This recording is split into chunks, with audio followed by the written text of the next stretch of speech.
Satnam and welcome to Tuesday Tune-Up. Today is the lunar eclipse in Libra. Full moon eclipsed.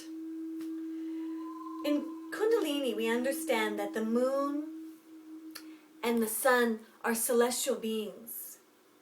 And that's why they rule they don't rule, they have great influence on our lives. And their consciousness lives inside of us, feeling into the vastness inside of us. Who's the brightest light in our sky, right? The moon and the sun. And when the earth, which you could kind of think of the earth as you, right? The ego, the solidness, this is where I am finding myself as consciousness, steps in front of the moon. There is a down ray, an adjustment, an evolution, an elevation of consciousness. That's what happened this morning from 12 to 2 a.m. We are in a season of eclipses. They're like bookends to a story, and they are delivering us towards an awakening. And how it does that is the light shines brighter. Because especially right now, with the Aquarian age, everything is intensified. We've had these blood moons before. Did you see it in the sky? Right? That as the earth stepped in front of the sun, the moon illuminated red. It's interesting how the Mayans talked about a red sun in the sky around these times, and the Bible has talked about Armageddon. Well, Armageddon just means push the restart. We need a redo. Easter is coming Sunday. And Easter is a very old, ancient, way before Christ, pagan, mystic, Egyptian, Atlantis idea. Easter is ruled by the moon. This is how it works. The first full moon after the spring equinox initiates the death and rebirth of Easter. Good Friday represents when we can take a moment to let what's not working die so that we can rise again on Easter. It is a mystical number, that number 40, right? In the Catholic path, they are still doing 40 days of Lent to lead up, a purification, taking away something, so that they can be ready to shine bright. And in Kundalini, what is the magic ingredient of our sadhana? 40 days. I am so amazed at the awakening that I see in my classes and in everybody online. I want you to go ahead and feel a little pinched, a little constricted, a little call to order this week. Wake up is what the consciousness is saying. And when you think about the resurrection is not the same as being born again. Born again, you forget everything, you get into a little baby body, and no wonder you wake up and go, ah, right? Because you're like, oh my God, I can't believe it, I'm a baby again. But a resurrection is the wisdom. It's when you rise up, the same old body, the same old DNA, but you embody it now with a consciousness that is brand new. That's what we're going to work on in this video. We're going to do a Kriya to Satnam Wahe Guru. Truth is a living consciousness. It is not a destination. Satnam. It is what is leading you in every moment of your life. Am I here in my truth? Am I in my truth with you? So if you need to be in your insecurity and your fear, then I am having this relationship with you so I can be in my fear and insecurity. I called for it. I asked for it. So if you're looking around your life and you're, I don't like that, I don't like that, I don't like that, you might as well go, I don't like that.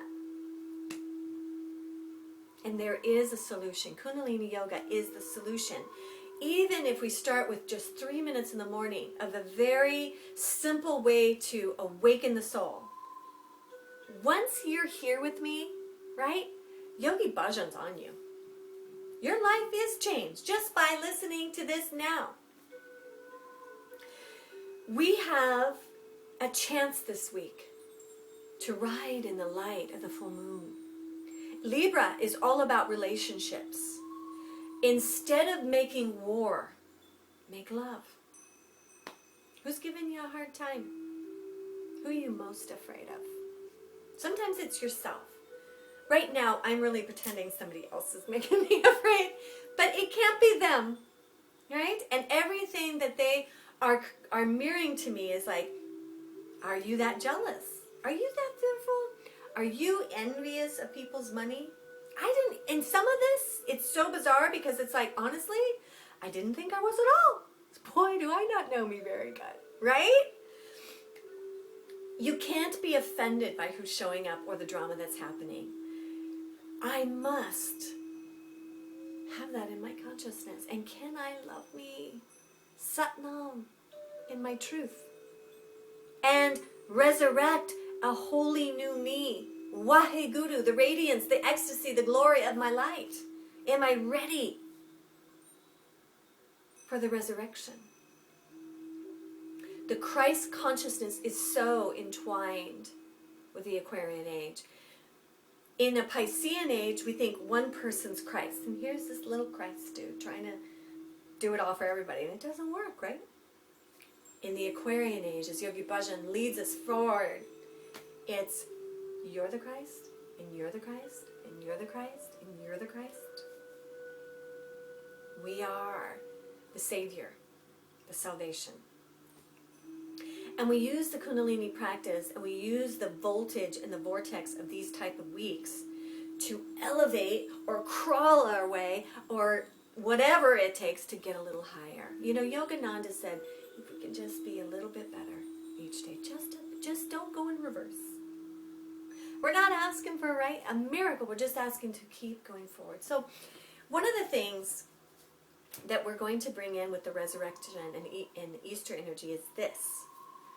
How did he do it? Don't you wonder? How did he do that? How did he die and then rise up? We're going to talk about two major aspects. And you know what the most important one is for us in Kundalini? He could do it because he was a damn good yogi. You know how in the Bible there's those missing 30 years? Well, where'd he go? Ask Yogananda. He'll tell you. Ask Yogi Bhajan. He went to see Mahavatar Babaji and learn to be the most awesome, powerful yogi ever that could shut down his life force and still be consciously connected to God. That and a little trip to the Druids, learn a little magic, walk on water, and voila, right? But the other thing is the monad and the relationship with the goddess. In his day, it was starting to fade away, but there was still the Essenes, and many of the women, Mother Mary, Magdalene, Martha, Bethany, all of them and more had been studied to a pristine height of consciousness as priestesses. And they understood this one technique that is very amazing in the Egyptian lore and the Essene mystic teachings, and that is sound. They would chant to resurrect people. They would chant their incarnations to help rule the kingdom. They would chant to bring in the babies of light. They would chant to change the course of history. So while they anointed this beautiful being, they began to chant. And they chanted the chant in that circular motion that a goddess can do, calling in the highest vibration and raising up the vibration that was so pure inside of him. And it didn't take long